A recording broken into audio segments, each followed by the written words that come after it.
welcome to the episode of Jay Leno's Garage. If you've been to this website before, you know we are huge Bugatti enthusiasts. And if you've been to the Bugatti webpage, you've seen this car. This is Pierre Veyron's Type 37 Supercharged, Type 37A Supercharged Bugatti Grand Prix car. Pierre Veyron was a race car driver, was in the French Resistance. Just one of those classically cool people of the 30s. He died for his country, and he was a true hero. And that's why they named this car after him. This is the Bugatti Grand Sport. Again, you saw us do this car. We did a road test on it. Just an amazing automobile. And of course, Bugatti is one of those companies always trying to one-up itself. So that was the Grand Sport. This is the ultimate Bugatti. This is the Super Sport. You know, guys are always looking for more horsepower. You know how that is. Let's meet John Hill.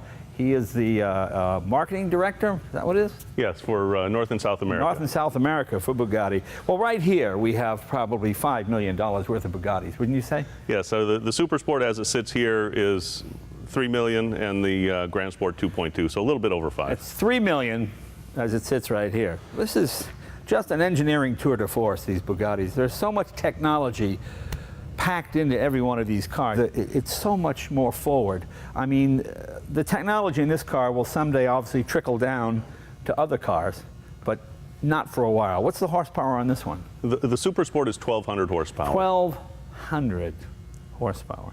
You know, if you live in a hilly area like I do, you need that little extra oomph to get you up and over the crest of that hill. But look at the grain in the carbon fiber. I mean, I imagine it's deliberately done that way so you can see. Well, all Super Sports, the body is full carbon fiber. Right. You know, where the Veyron was carbon and aluminum. Right. On the Super Sport, it's full carbon. Now, you have the option of having that painted, or you can have it exposed like we see here. The upcharge to have it exposed is 300,000 euros, so about the cost of a Phantom to have this finish. So are you telling me this is the natural color of the carbon fiber and that it's just clear coated? No, carbon is naturally black. Right. That's what So I the thought. only way that we can, the only colors we can finish carbon in, black, gray, and then there's a tinting that we're able to get this blue. Oh, I see. So this is a tinting in here. Yes. And then it has this clear coat over it. Yes. Wow. It's amazing to see in person. I mean, I'm sure it looks good on video, but to see it in person, the quality of the workmanship and the carbon fiber is amazing. How much lighter? Is it that much lighter? It's about 50 kilograms lighter. Okay. You know, there's some things that are done first to increase the horsepower. We went with 4 larger turbochargers. Right. And also 2 additional fuel pumps. So where the Veyron has 2 fuel pumps, this one has 4. Okay. There was also some significant work in the suspension. Lateral acceleration on the Veyron was 1.24. This one is almost 1.4, just under 1.4. I mean, this car so far exceeds even the average race car driver's capability, isn't it? I mean, there aren't many race cars that have this kind of power. And what is the top speed? The Veyron was 253. With the additional horsepower, this is 268. Wow. All right. 0 to 60 is the same in the 2 cars, but you start to feel the increase in speed after 60. So 0 to 100 miles per hour, this car is half a second faster. Wow. And that, how many seconds is that to 60? 2.48 to 60. Okay, 2.48 to 60. And 4.8 to 100. Wow. So this car gets to 100 faster than most supercars get to 60, isn't it? Pretty amazing. Pretty amazing, yeah. I mean, you've all seen the YouTube video of the McLaren F1, which I have, and the Bugatti, and the McLaren takes off and gets about halfway down, and the Bugatti, and it passes. It's humiliating. It's humiliating, but what are you going to do? What are you going to do? Let's talk about the technology in this car, because it is so unbelievable. The amount of heat being generated, the amount of radiators and whatnot you need to cool it and keep it running. I mean, we know it's a V16 or a W16, correct? A W16 8-liter with 4 turbochargers. Right. And as I mentioned, the turbos are a little bit larger on the Super Sport than they are on the Grand Sport. Right. And by a W16, explain what that is, what that means to people. Well, it's you would see 3 banks of cylinders instead of 2. So you're able to compress the size of the engine by doing so. Right. Okay, very nice. And this is your spoiler. This comes up.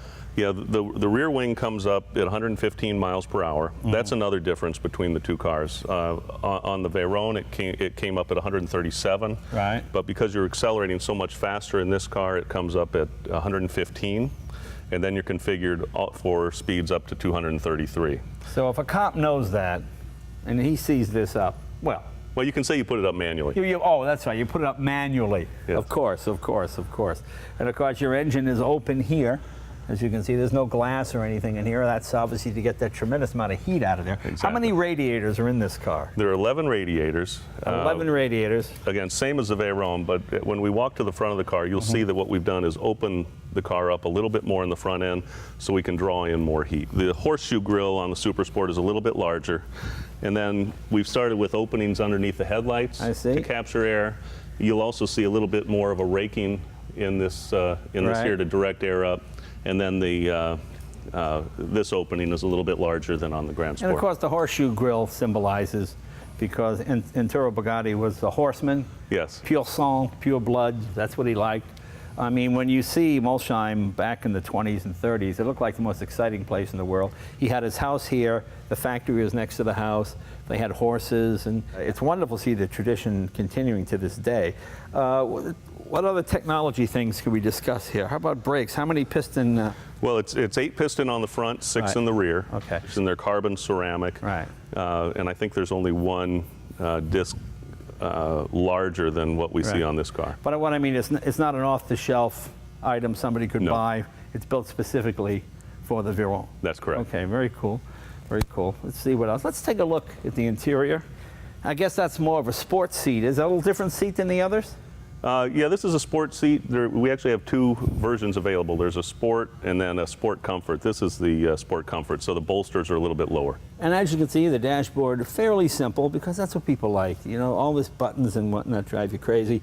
You've got an analog clock and, you know, obviously stereo, air conditioning, all those kind of things. What other features, John? Well, it's, as we mentioned, it's a really clear design, right. Or clean design, but it's got a reverse camera that displays in the rear view mirror, park distance control, heated seats, you know, the air conditioning, iPod hookup in the center console. Right. You'll see some changes in the design, slight changes. For example, the steering wheel in this car is more of a sport wheel with the textured leather. Okay. Same on the shift knob. The center console is carbon fiber as well. We can produce it in any material you like if you like leather, but because of the carbon fiber on this car. So the first Veyron was built when? When? Was that 2000 what? The first deliveries were in 2006. Okay, 2006. What other changes have happened technically? Like, what have you learned from the first cars to these cars? What's different? Obviously, you've got more horsepower in this, but like things that owners say, gee, I'd like this differently, I'd like that differently. What are some of the items? You know, a lot of it was in design features, optional items that customers came and asked us for. You know, we started off with stitching and cording, some of the basic things. Over the years, we've developed illuminated door sill plates, for example, if you want your wife's name, for example, or your name. But technically, the cars are basically the same. Basically the same, and over the years, if a car comes in for service, we bring it up to the latest production spec. So if there has been something that's phased in technically over the years, the earlier cars are brought up to that specification. I mean, what I'm getting here is that these cars are basically designed right from the first day. You know, when you go back to the 60s and the 70s, a lot of supercar manufacturers, as an owner, you would be the R&D guy. You would drive it, and when it broke down, you call the factory. Hey, thank you for telling us that. We'll fix it on the upcoming models. You know, the great thing about Ferdinand Piëch, is that how you say his name? Piëch, yes. Piëch. I mean, he is one of my heroes, like Ferdinand Porsche. In fact, he's a grandson, isn't he, or great-grandson? Grandson. Grandson. The idea of pushing things to the ultimate, making, you know, the ultimate car you can build. I mean, when he designed this, when he came up with this idea originally, he said he wanted 1,000 horsepower. And engineers said it's impossible, and well, go back and do it. You just have to do it. It's simple as that. I mean, this is their version of going to the moon, okay? This is the moonshot. I mean, that's pretty much what it is. And because he kind of willed this car to be done. Yes. And they got it done. And engineering-wise, technology-wise, it's just an amazing automobile.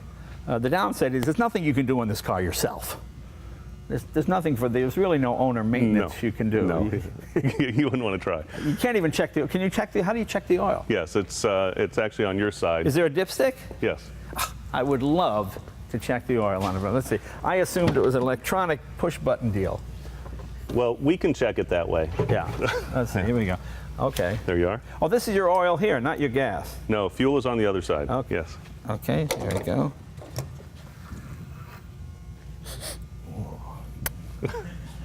Very nice. There we go. You know, my Bugatti over there, that one, that I have an electric fuel pump in it, Yes. but I keep the mechanical fuel pump on display. It has a glass bowl. And French gasoline used to be red. And I would fill it with grape juice. And I would take it to car shows. I'd tell people that ran on wine, and then I would unscrew it and I would drink it, and people go. So, wow, you can actually check the oil in your Bugatti. Well, I am. And what is this used for oil? Is it some exotic, or is it just a Mobil 1? What is it? No, it's a special oil developed just for Bugatti. Okay, so again, you have to buy it from Bugatti. Actually, you can buy it from us, Yeah. but we suggest that you take it to the dealership and Okay. allow them to do the work. And how much would a quart of that oil be? I'm just curious. Yeah, I don't know. You're the first person to ask that. Well, I guess they don't ask. If you can afford this car, you don't ask about it. No, you just bring. Again, this is another whole lifestyle. I mean, I have this wonderful garage with all these things. Whatever you think I have, well, I compare. This is another whole classic car, classic automobile. This is about as close to space shuttle technology as you can get. I mean, the wheels, the tires, the amount of engineering that goes into to make a car run at 268 miles an hour. It's pretty amazing. Well, and you mentioned the wheel design. That's one thing that can't be modified on the Super Sport, because even the wheel design participates in the cooling of this car. Right. So, from the openings in the front to the wheel design to draw the air out, that's one design thing that cannot be changed. And this Michelin tire, I don't imagine that fits any other automobile, does it? No. This is made specifically for the Grand Sport. Pretty amazing, pretty amazing. Let's meet one of the heroes of this car, one of the engineers, Jan Scholenberg. Am I saying that right? Absolutely. Close enough, close enough, close enough. Now you've been in this project since the beginning? I start after the design freeze. After design, okay. And tell us some of the challenges of getting that extra. The car originally went, what, 251 or 250, whatever it was. You've got another 15 miles. That doesn't sound like a lot, another 15 miles per hour, but when you're getting up over 150, over 200 miles an hour, everything is sort of cubed. You need that much more horsepower to go that much faster. What were some of the challenges of getting this car to go 268? So just 200 horsepower more will not make this job. Right. So we must optimize everything, and it was a hard job. The car was in a good condition before. So to optimize everything, find new ideas. So the significant thing is the air intake. Okay. So we need more air. John told already you have 4 fuel pumps. If you Right. have more fuel, you need more air. Right. So the Naka Dots is made for spaceships. They had a better ram air effect. It's better aerodynamics. So you see that on the roof to get more air in. And then we must also optimize the completely cooling system. Right. We generate 200 horsepower more heat in the radiators. So they have a different angle and a different location. So Right. also we move some radiators. You stay here in the rear. We move the radiator for the rear differential. Right. On the Grand Sport, they're side by side. So we take the lower one away under the exhaust. So we have a better efficiency for the transmission and also for the rear differential. And we optimize also the aerodynamics. There's a double diffuser in the rear. Right. And how many gallon gas tank? It's 25. Huh? 25 gallons. 25 gallons. So at 268 miles an hour, how long would it take to empty 25 gallons? 8 minutes. 8 minutes. 8 minutes. Oh, that's a fire hose. So, but 268 miles an hour is not even logical. There are 2 keys, right? When you're going to do a high-speed run, isn't there a second key? Yes, this is the high-speed key. It's sterling silver. It gets placed on the floor next to the seat. Okay. Now, can you do that while you're driving, or do you pull over and insert this? You must turn it if you're still standing before. So the reason is normally you go in handling position and to generate the high-speed function, all the things that we lower the car twice. Yeah. We open flaps in the front. We bring the bing down to a high-speed Right. configuration, and the very important thing, we must check the whole system, Yeah. especially the tire pressure control system. Right. If something damaged on the tire, the function will lock. Wow. For safety. Okay.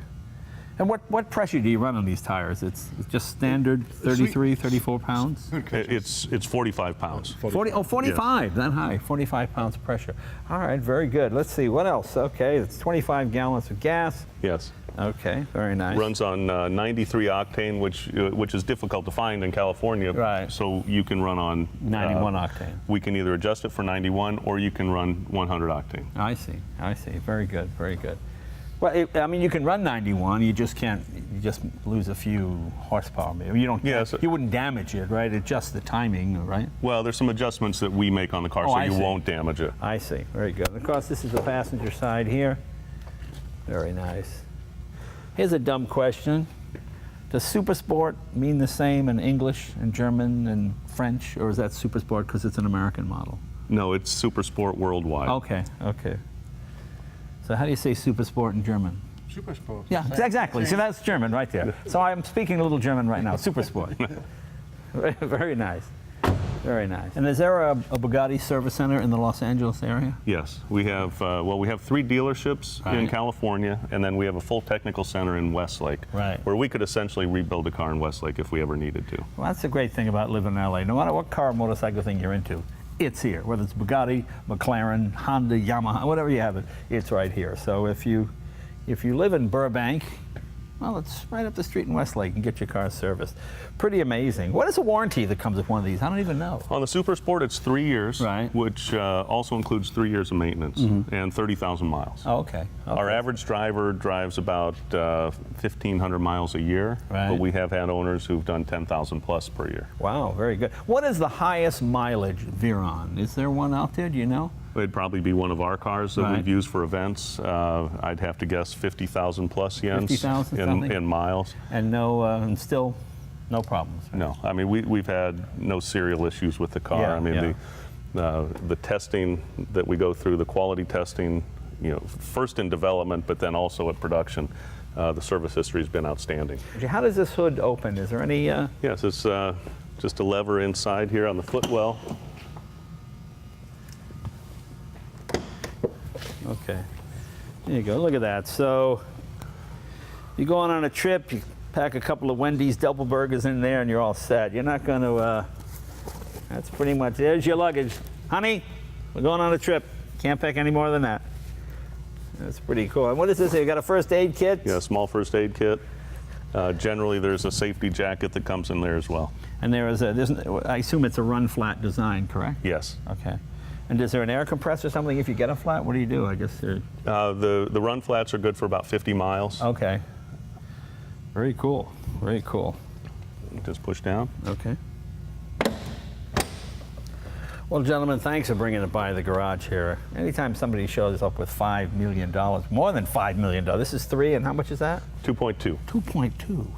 Pretty amazing. Okay, let's, I think it's time to take it for a drive. There you are. I didn't get the silver key.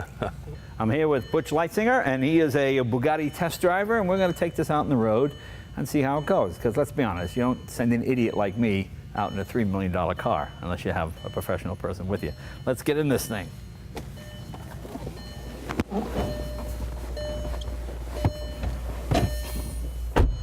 Alrighty. Boy, you sit lower than I would have imagined. It can be adjusted where you mount the seats. Oh, I see. Okay. And the key's already on. Okay. Oh, So hit. just with the, there you go. Okay. Now, is that done at the factory, or can I hit the button here and bring it up? It's at the factory. Okay. So each one of these is set up for that particular owner. That's okay. right. And you just put it in. Where's my? For automatic, you just knock it to the right. And it comes up on the dashboard. Oh, I see. Yeah, there you go. And All if right. you want to go to paddles, you just touch either one Right. of the paddles. Okay. And you got your paddles here. Let's see how she goes.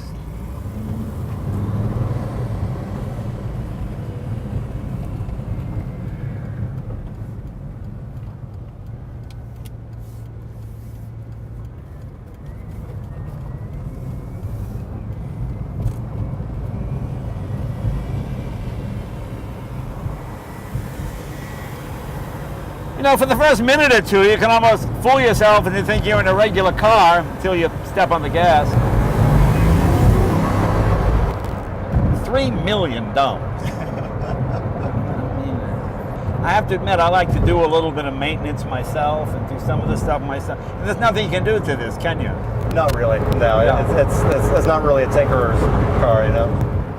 And you can't even get near the power plant. No. But it is amazing how they've managed to get this much technology in a road-going vehicle. Is it more than you need? Well, duh, but still pretty amazing. Is there a sport setting, or is the standard setting always sport on this one? It is, yes. Okay, so there's no sport setting for it. No, It's just, the only thing is if you press this button, Yeah. it goes into handling mode, Okay. which lowers the entire car. I see. But makes it a little bit vulnerable on the street like this. So now she's shifting automatically. So if it moves on pretty nicely. Yeah, a little bit of traction control came on right there. Yeah, you can feel that. You know, there's nothing finicky about this car. It doesn't seem peaky or cammy or any of those kind of things like a supercar would have not that long ago. It drives perfectly normal until you put your foot in it. And then, oh my God.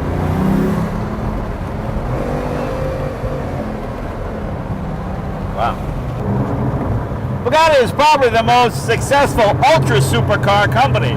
I mean, as good as the McLaren F1 was and is, financially it was not a success because they couldn't sell enough of them. This one seems to have gotten the reputation and the handling and the reliability that people are not afraid to spend this kind of money. And it's 1,200 real horsepower all the way through. You know, a lot of guys that build cars, Corvettes and whatnot, that have 1,000 horsepower. I'm one of them. And the engine is designed for 1,000 horsepower. The rest of the car isn't necessarily designed to handle it. I'm not sure. The fastest we've had my Tornado at the test track is a little over 150, and it's starting to walk around. So this thing goes 268 miles an hour!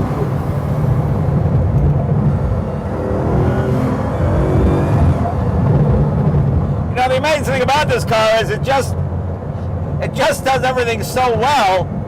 It's like you think, I'd like to be over there. Ah! And you're there! You don't really get a sensation of speed. I mean, you feel it when you're accelerating, but 100 miles an hour feels like 35 or 40. Perhaps it's my imagination, or I've driven a lot of cars since I drove the last one. This does feel more planted to me. It does feel a little, well, sportier, I guess. But that could just be my mind playing tricks on me. It's very comfortable, it's very fast, and very expensive.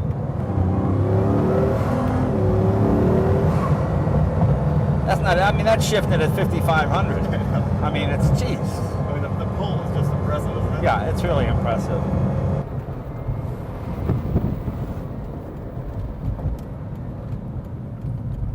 I probably want to raise that front end up right here. Sure, yep.